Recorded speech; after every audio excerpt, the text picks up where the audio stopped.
운전자는 눈앞에 펼쳐진 도로 상황을 잘 살펴야 하는데요. 놓치면 안 되는 곳이 또 있습니다. 제가 룸미러를 보지 않았으면 더 큰 피해가 입지 않았을까라고 생각했어요. 앞만 보고 가시는 분들도 계신데 무조건 뒤는 한번 봐야 된다 생각합니다. 뒤를 잘 봐야 하는 이유, 지금부터 함께 보시죠.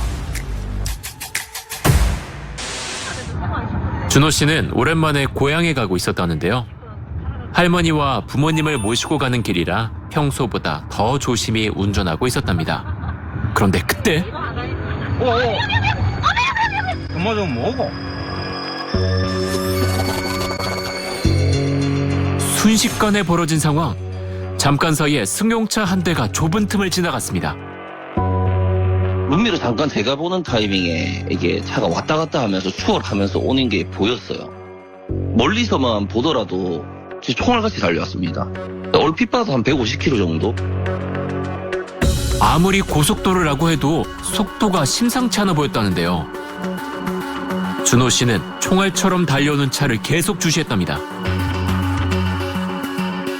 빠른 속도로 차로 변경까지 한 승용차. 그리고 이게 내 차까지 올까라고 했었는데 사이드미러에 그냥 차가 붙어 있더라고요. 아니 앞에 트럭도 있는데 이렇게 들어오는 법이 어디 있습니까? 가드레일하고 거의 부딪히기 일보 직전이었죠. 그 차가 추월하면서 이렇게 달려오는 거 못 봤으면은 저도 사고 났겠죠. 다행히 다친 사람은 없었지만 그 순간을 떠올리면 심장이 철렁한다는데요. 원래 룸미러랑 사이드미러를 자주 봅니다. 진짜 석가 잘 들였다라는 생각이 들죠. 급차로 변경한 일명 칼치기라고 하죠. 보통은 도로교통법 위반으로 범칙금 부과 대상입니다.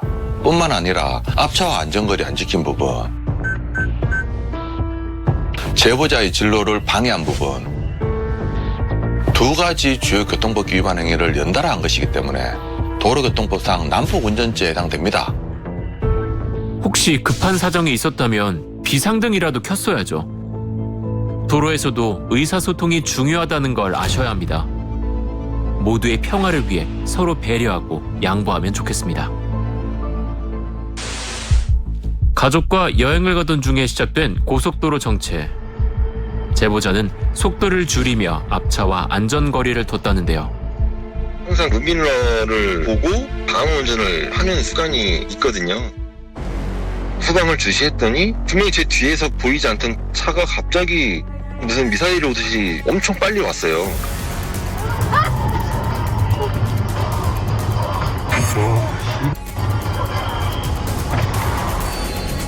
제보자가 피하지 않았다면 아찔한 상황이 생길 수도 있었는데요. 이 정도로 바짝 붙은 걸 보면 직전에 제보자와 무슨 문제라도 있었던 걸까요? 미쳤어요? 네? 이게 무슨 말이죠? 그 차량한테 미쳤냐고 소리를 질렀더니 이제 그 차량은 되려 전 괜찮습니다. 졸았어요 라고 하더라고요. 보통 사과를 하거나 뭐 죄송합니다 뭐 이렇게 먼저 나왔어야 되는데 본인은 괜찮다 내가 졸았다 이렇게 얘기를 하고 가버리니까 허탈하고 황당하기도 하고.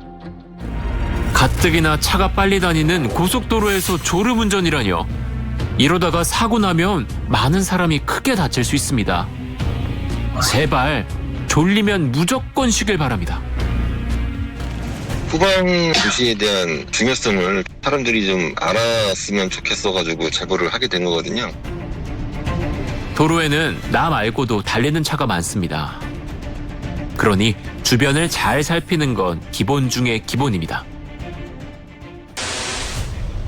그날 그 순간에 병훈 씨가 룸미러를 본 건 신의 한 수였답니다. 더 큰 피해가 안 생겼고 그래서 다행이다라고 생각했어요. 그 이후로 룸미러를 더 자주 보게 됐어요. 늦은 밤 약속 장소로 가고 있었다는데요.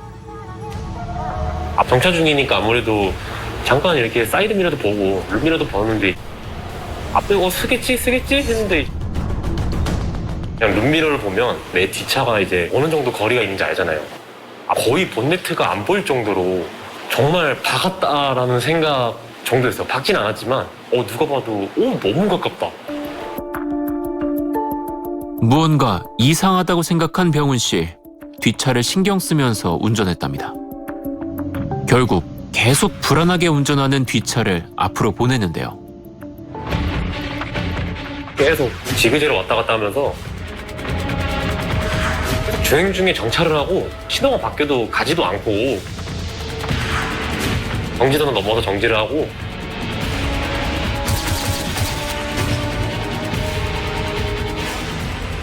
그때 딱 의심을 했죠. 이 사람 음주운전 하는 것 같다. 긴급신 걸리렵니다. 네, 안녕하세요. 앞 차량이 조금 운전인 것 같아가지고 약간 운전을 이상하게 하거든요.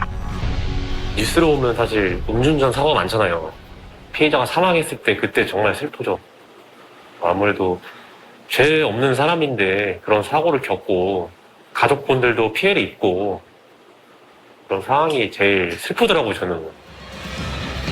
사실 그냥 넘어갈 수 있는데 더 큰 사고가 날 것 같아가지고 이 사람은 잡고 가야겠다 해가지고 계속 따라가게 됐어요. 도 지났어요. 중앙분리도 박는다. 그래서? 네, 또 박았어 또. 또 박았어요? 네.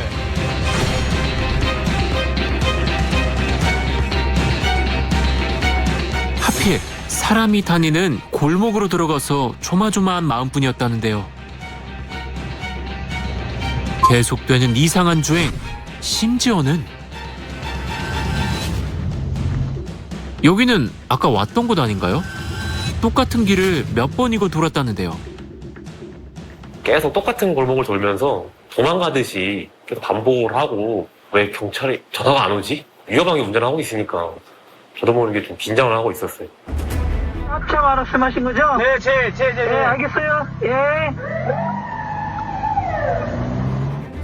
병훈 씨가 쫓은 지 20여 분, 드디어 현장에 경찰이 도착했습니다. 하지만 운전자는 멈출 생각이 없어 보입니다. 대기하고 있던 경찰차와 마주치면서 위험천만했던 주행이 끝이 났습니다. 일단 제대로 걷지도 못했고 계속 욕설을 하고 고함도 엄청 지르고 계속 머리로 경찰관 몸을 부딪히면서 밀고 거부를 하면서 그러던 상황이었어요. 경찰관님한테 여쭤보니까 거부를 하고 있지만 수렴차가 진동을 한다. 완치라고 했어요. 룸미러를 자주 보는 병훈 씨의 사소한 습관. 큰 사고를 막을 수 있었습니다. 차를 운전할 때 중요한 것 중 하나가 바로 잘 보는 겁니다. 앞서 본 운전자들 모두 룸미러를 보고 위험을 감지해 순발력 있게 대처했는데요. 앞을 보는 것만큼이나 룸미러와 사이드미러도 주의 깊게 살피는 습관 중요합니다. 도로에선 생각지도 못한 상황들이 너무 많이 일어납니다. 그야말로 한 치 앞을 알 수가 없죠. 이제부터 보실 블랙박스 영상에 담긴 아찔한 상황.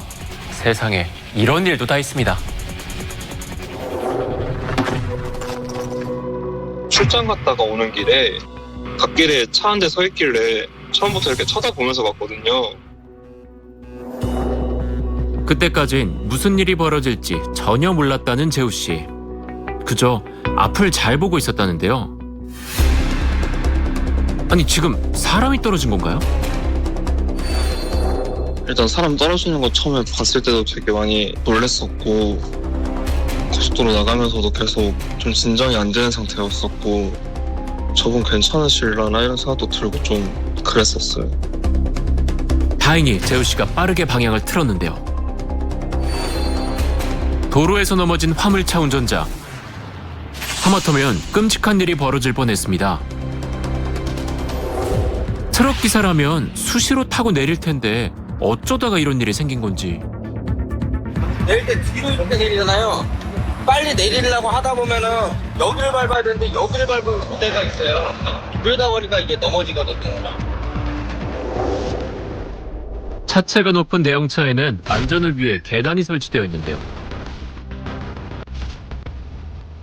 두 개의 손잡이를 잘 붙잡고 계단을 차근차근 밟는 게 안전한 방법이지만 급하게 내려오다간 넘어질 수 있다는 겁니다. 지금 자세히 보니 계단 하나를 밟지 않아서 발을 헛디딘 것 같네요. 진짜로 큰일 날 뻔했습니다. 도로에선 언제나 돌발 상황이 일어날 수 있습니다. 그러니 운전자들은 늘 긴장의 끈을 놓지 말아야 합니다. 차에서 내리는 순간까지도 말이죠.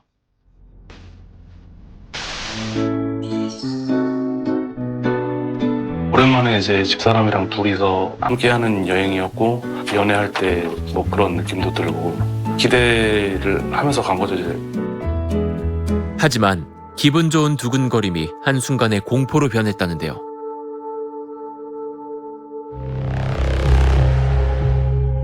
퇴근 후 늦은 밤, 광성 씨는 아내와 고속도로를 주행 중이었답니다. 그런데 아니, 2차선 도로에서 이게 있을 수 있는 일인가요? 문제는 바로 5초 전에 시작됐다는데요. 룸밀러를 봤는데 차가 바로 뒤에 와 있더라고요. 빠른 속도로. 큰일 났다. 이대로 추돌 하면 이제 큰 사고가 나겠구나. 많은 생각이 들더라고요, 그 짧은 시간에. 일단 피해야 한다는 생각뿐이었지만 1차로에 있는 차도 만만찮게 빨랐답니다. 결국 줄타기 하듯 아슬아슬하게 주행할 수밖에 없었다는 광성 씨. 추측을 해보자면 뭐 그냥 두 차량이 이제 시비가 붙었거나 이제 아는 지인들끼리 뭐 레이싱을 즐긴다였거나. 정말 이 두 운전자는 고속도로에서 위험한 게임을 한 걸까요? 어떤 차량의 속도, 그다음에 거의 동시에 지나가는 거, 뒤따라오던 차들도 그에 못지않게 속도가 좀 있어요. 사실 보면 서로의 보복을 위한 뭐 경쟁 그런 거보다는 레이싱을 즐기는 그런 유형으로 저는 보여집니다. 이러다 엉뚱한 사람이 다치기라도 하면 그 죄책감은 어찌 감당하려고. 비상등을 켠다고 해서 모든 게 해결되는 건 아닙니다. 차가 바로 뒤에 있었으니까 너무 두려운 거죠. 나를 피해 갈지, 그냥 나한테 그냥 바로 와서 추돌을 할지. 쉽게 잊히지 않는 기억. 이런 상황을 맞닥뜨리면 누구라도 위협을 느낄 텐데요. 양쪽에서 두 대가 날라오는 거네? 야, 진짜 위험하다. 살 이렇게 해가지고 이렇게 피해서 이렇게 가는구나. 글쎄요, 이거 제가 대처를 할 방법이 있을까요? 솔직히 말씀드리면 그냥 와서 박아라. 모르겠다, 나는. 본능적으로 이제 핸들을 틀어서 피해야겠구나라는 생각에 저도 이런 상황에서는 어떻게 대처를 해야 제 올바른 대처법인가. 근데 이 사건 같은 경우는 운전자가 결과론적으로 굉장히 현명하게 잘 대처는 했어요. 잘 대처했지만 더 현명하게 만약에 한다면 나 여기 있다라는 존재감, 비상등으로 알려주는 게 제일 좋다는 거죠. 알려주고 자기 길 그대로 가는 게 중요하다. 그렇게 볼 수 있습니다.